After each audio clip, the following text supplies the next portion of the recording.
Hello and welcome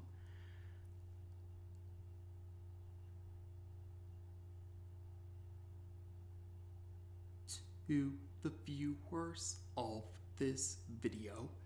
This is the Orange Fan here, bringing you another entry for the episode Recap and Thoughts category.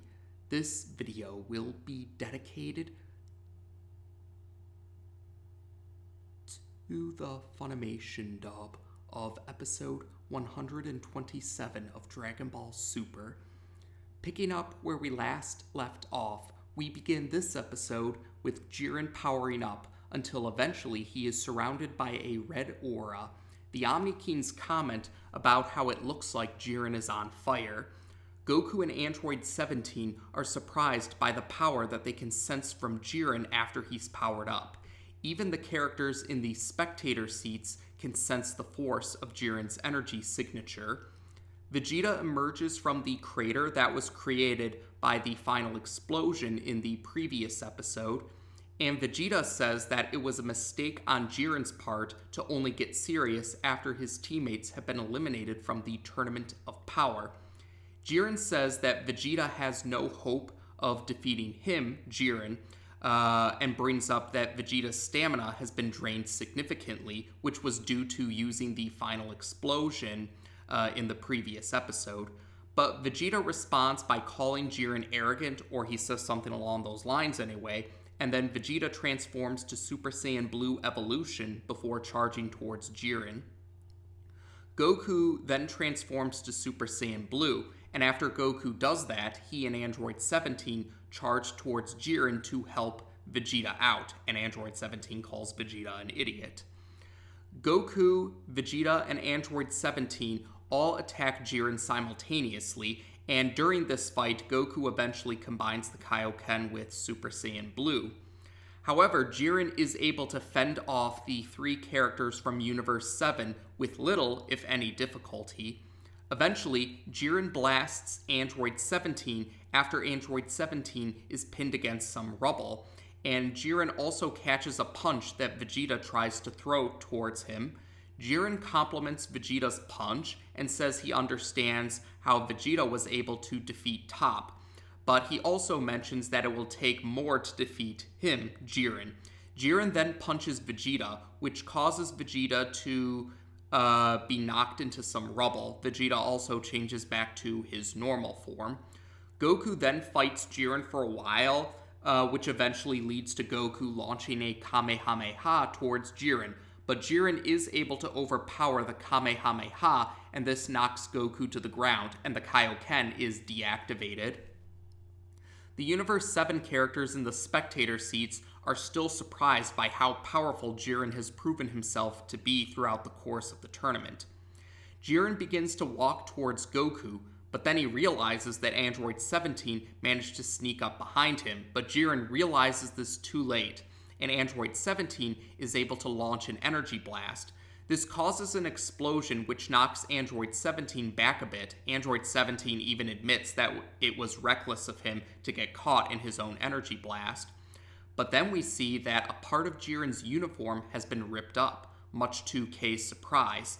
Jiren is angry about this, and Android 17 says that it's worth it to see a rip in Jiren's snazzy outfit. That's actually what Android 17 calls it in the Funimation dub. Or, yes, Android 17 actually says snazzy outfit in the Funimation dub.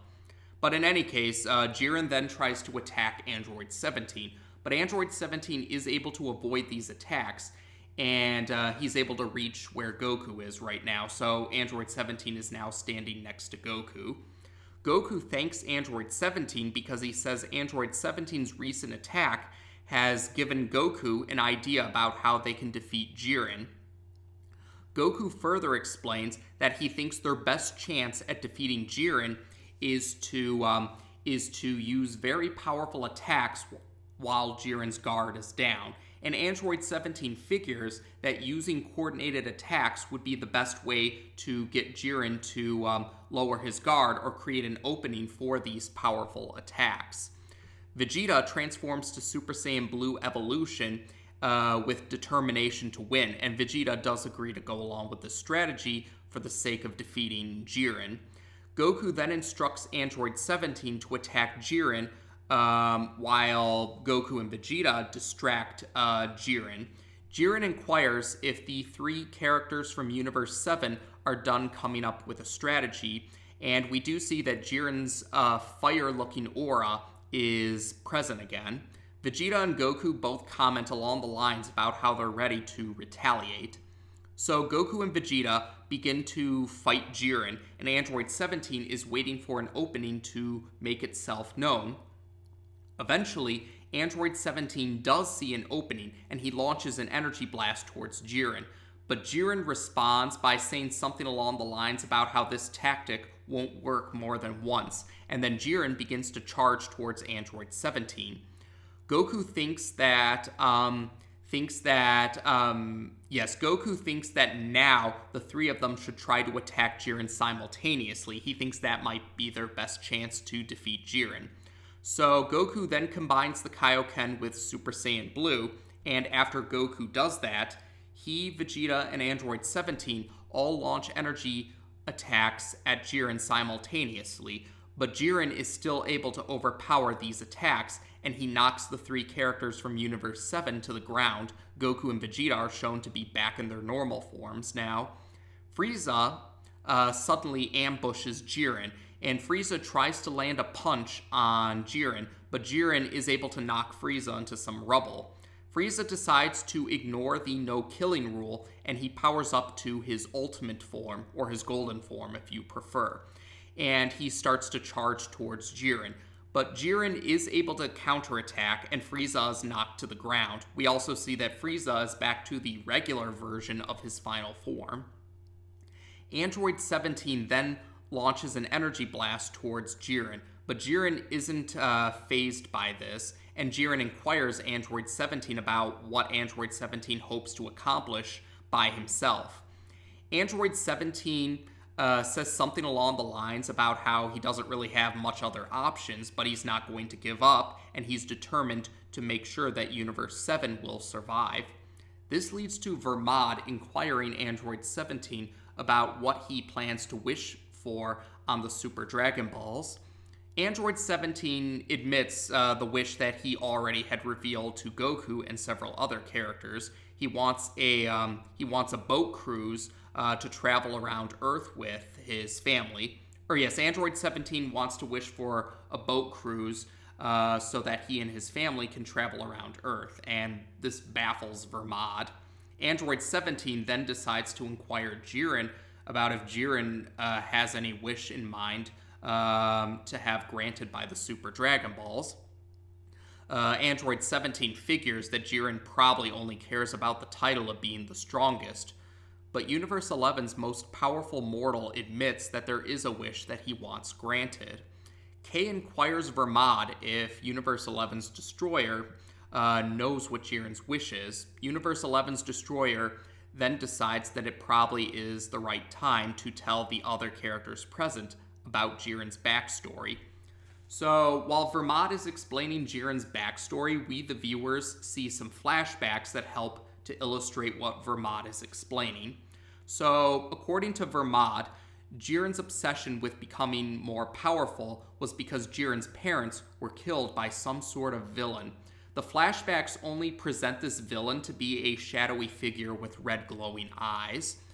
But in any case, Vermod further explains that someone was able to save Jiren from this villain, and this individual eventually became Jiren's mentor.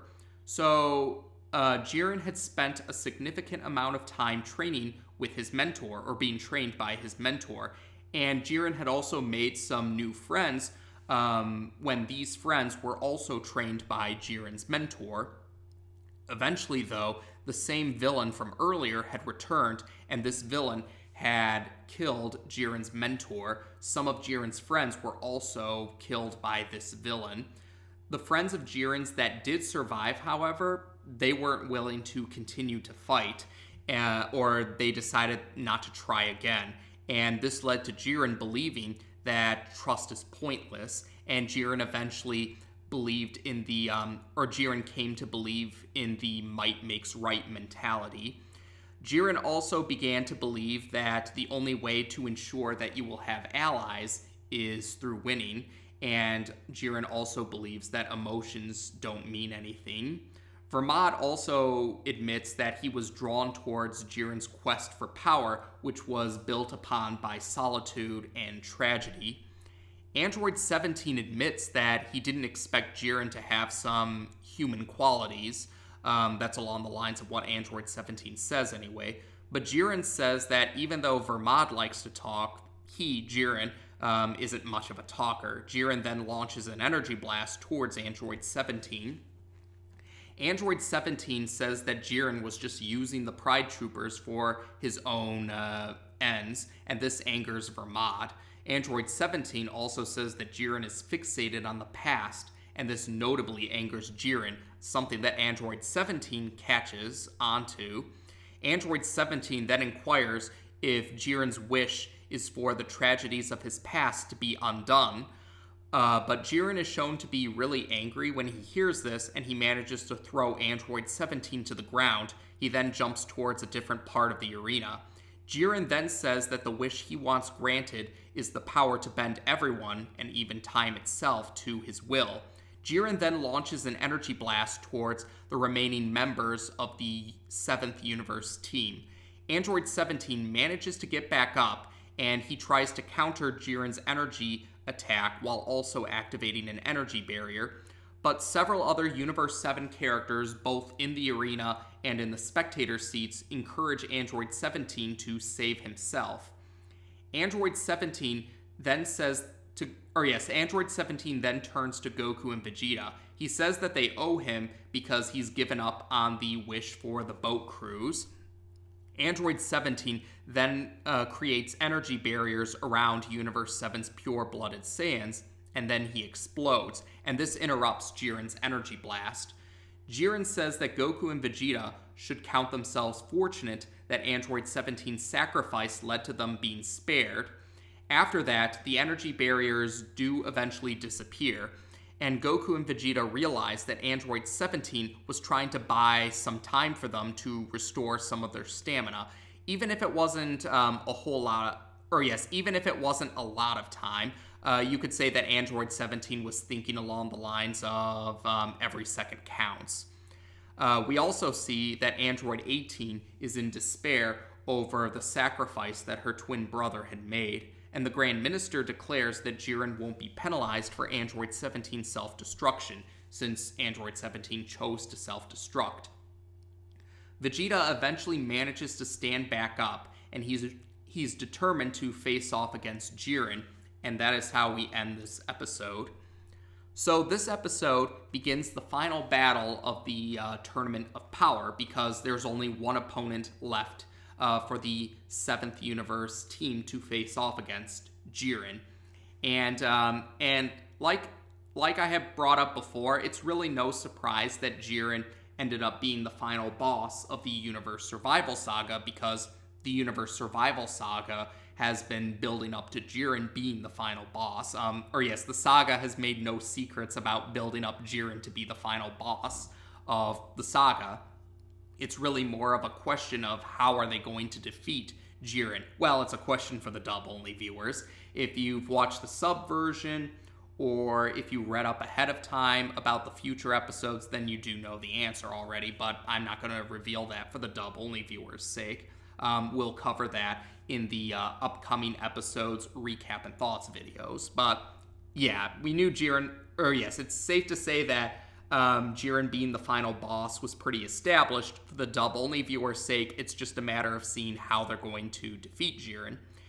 And while we're on the topic about, Jiren is the final boss, and that is going to be, it's going to be very difficult because Jiren has proven himself to be incredibly powerful. Some fans have also brought up that it doesn't help matters that the 7th Universe team members are also pretty exhausted, because the other participating universes did have a habit of singling out the 7th Universe team throughout the tournament. So most of the other universe's teams were gaining up on the 7th universe team for quite a bit of the tournament, which also had, which certainly tired them out. Well, except Android 17 and Android 18 because they have infinite stamina, but you get the idea. For most of the members of the 7th universe team, they were pretty exhausted because they kept getting ganged up on or singled out by other universes' teams. So that doesn't help matters, along with Jiren just being incredibly powerful. And while we're on the topic of Jiren being very powerful, this episode does reveal that this episode actually reveals Jiren's backstory and reveals why Jiren is so obsessed with becoming more powerful. Now, with regards to Jiren's backstory, there's been quite a bit of mixed feelings from some fans, and this highlights in particular why Jiren is considered a base-breaking character for some fans.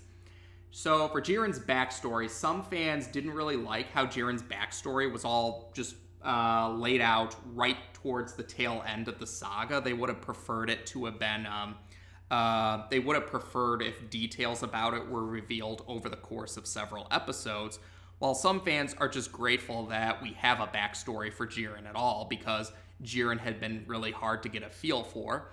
And this also brings up a bit of a debate over Jiren's, this also brings up another debate about Jiren's character. Now, whether it's a lot of fans or a vocal minority, I'm not really sure, but there are some fans that aren't the biggest fans of Jiren. And yes, some fans don't really like how Jiren doesn't really have much personality, so to speak. Now, other fans, though, have brought up that the idea of antagonists, not just necessarily villains, because it's possible to have an antagonist who's not a villain, which has happened earlier in the franchise at different points. But yeah, some fans have brought up that the franchise does have a history of having antagonists that aren't exactly super complex or super deep characters. And with regards to most of the villains in particular, most fans will admit that most of the franchise's villains are mostly just evil for the sake of being evil, or they're just evil because reasons. Like, there's no real reason for it. Most fans would actually argue that Zamasu is probably the most complex villain in the franchise, since he actually has a reason for what he does besides just being evil for the sake of it. Although some fans have also made an argument that Baby from Dragon Ball GT could be considered a complex villain too. But yeah, for some of the other villains though, some fans have also commented that some of those villains became more complex or had some more depth added to them when they stopped being villains, like Piccolo and Vegeta. Some fans agree that Vegeta and Piccolo became more complex characters or gained more depth after they stopped being villains. And yeah, there are some antagonists in the franchise that aren't villains either, but some fans would admit there isn't really much to their characters either. They're not super deep or super complex. So some fans don't really get why Jiren seems to get quite a bit of hate, when Jiren's not really any different from some of the other antagonists with regards to complexities and depth or lack thereof. Though some fans had argued their issue with Jiren was more that they think Jiren has a boring personality. Some fans think that, yeah, while Frieza, Cell, and Buu, or Piccolo Sr., aka King Piccolo, aren't really complex, they're still at least entertaining bad guys, or like their personality make up for their lack of complexity or depth, while people feel Jiren's a little too boring.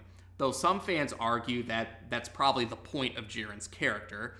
Some fans think the point of Jiren's character is that he's so obsessed with becoming more powerful, and it's such a single-minded objective that it really doesn't leave him with much of a personality. Some people think if you do become so fixated or obsessed with something, you're kind of not going to have much of a personality afterwards.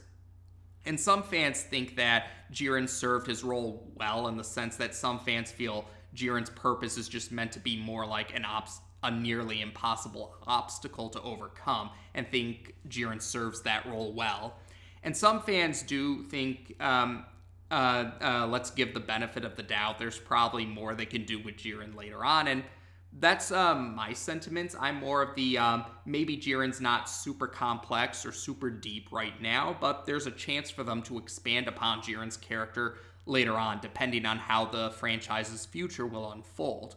But yeah, I'm willing to give the benefit of the doubt, mostly because of Hit. Yeah, I would say, yeah, Jiren could be summarized being the strong, silent type of character, and that's what Hit was too when he first showed up. Hit didn't really show much of a personality initially, but by the end of the Champa saga, we did get to see a little bit more of Hit's personality. And Hit's personality was expanded upon further in his later appearances. Both the Hit two-parter and the Tournament of Power itself had showed more of Hit's human qualities, well, figurative human qualities, since Hit's actually an alien, but I trust you know what I mean. They showed a more human side to Hit, or a more figurative human side to Hit. And Android 17 did comment that Jiren's backstory at least humanized Hit a bit, or Hit Jiren, pardon me. Android 17 did comment about how he did think that Jiren was a bit more humanized after hearing his backstory. So maybe that's a sign for things to come in the future. Maybe we will get to see more of a personality from Jiren in the franchise's future. So I'm willing to give the benefit of the doubt. But essentially, yeah, my thoughts about Jiren is, yeah, he's not a really complex or deep character right now, but to be fair, the same could be said for several other characters in the franchise. And I'm still willing to give the benefit of the doubt that Jiren could show more of a personality later on in the franchise's future. But with regards to the backstory, that's right, I did bring up how some fans didn't like how it was all presented just right now. Some fans thought it was too little, too late, while other fans didn't really like the backstory for Jiren. Some used that pet peeve word that I don't particularly like, cliche. I have brought up before that cliche is a pet peeve word for me because I feel that the word has devolved into a buzzword that lost its intended meaning. I feel like some people have a habit of just throwing cliche around to dismiss an idea on the grounds of how many times it's been done rather than looking at how it's been executed. Because some fans had noted that the backstory is similar to Batman, some fans had commented about thinking Jiren was a lot like Superman initially, or some fans thought that Jiren reminded them of Superman in some ways, but with his backstory revealed, some fans think of Jiren being a combination of Superman and Batman. And I guess that's where cliche kind of becomes a bit of a pet peeve word for me, because when you do say, yeah, Jiren's backstory is like Batman, I haven't really seen people call Batman's backstory cliche, though some people might say, well, Batman was one of the earlier examples and it hadn't been done a lot, but like I said, I think that kind of misses the point about looking at tropes or plots or concepts or ideas. The point is to look at their execution, not how many times they've been done. There's really no such thing as an original idea. It's about the execution, or I'm a strong believer that execution is what matters the most when it comes to tropes or ideas or concepts or plots. Now, what do I think of the execution for Jiren's backstory? I do think it could have been executed better, but I think the general similarity to Batman isn't necessarily a bad thing. I think there's potential. They probably just could have done a little more with it. So I think it would have been a good idea if we did get a little more insight on Jiren's character, and I do think that could have been accomplished by spreading out the episodes about Jiren's backstory. I do think spreading out revelations about Jiren's backstory over the course of several episodes would have been a great way to expand upon Jiren's character, give us some better insight on his backstory. But I also acknowledge maybe sometime in the future of the franchise, depending on what happens in the future of the franchise, maybe there's a chance that they can go into greater depth later on. Sure, it would have been nice to have it earlier, but some people would say better late than never, and that's essentially I'm willing to go with the better late than never approach if it has to come to that. But yeah, I do think that there's potential in it. I think the general similarity to Batman's not the problem. I think it's just more, there could have been a little more insight about it. Maybe have a little more insight about the bond with Jiren's mentor. Maybe have a little more insight on the friends that Jiren made while training under his mentor. and a little bit more about this villain that had vanquished many of Jiren's comrades. And that's something too. Some fans are definitely curious if we ever will find out more about this villain that caused the tragedy in Jiren's backstory. Some fans are hoping we will eventually learn more about this villain, and yeah, I think there is potential. I think exploring more about who this villain was, that might help with expanding Jiren's backstory, because we don't really know too much about this villain. The manga, or the manga if you prefer, yes, I believe in the manga, or the manga if you prefer, it was mentioned that this villain was a demon of some kind, though I don't know if they meant literal demon or they just used demon in a figurative sense, but it's something to go off of. Yeah, I definitely think there's potential to explore Jiren's backstory. I think they could have executed it better, but I also acknowledge there's a chance that it could get fleshed out more later on, depending on what happens in the future of the franchise. Now, besides that, I think we should talk about some things specific for the Funimation dub. In this episode, Universe 11's destroyer, Vermod, was actually called Belmod, and this was another example of the Universe Survival Saga having some strange inconsistencies with some characters' names. Actually, 2 other destroyers also had that inconsistency, whether it was just shown in the credits or both the credits and said out loud during an episode, because Universe 2's destroyer was originally credited in the Funimation dub with the name of Jerez, but later on she was called Hellas, while Universe 10's destroyer was originally called Ramouche in the Funimation dub, but later on they called him Rumshi. And there were a few other minor characters, and even some spelling in some characters' case. I remember originally Dispo's name was spelled with an I, at least in the Funimation dub, but then they spelled it with a Y later on. And I know it's understandably so, a lot of fans are confused about these inconsistencies.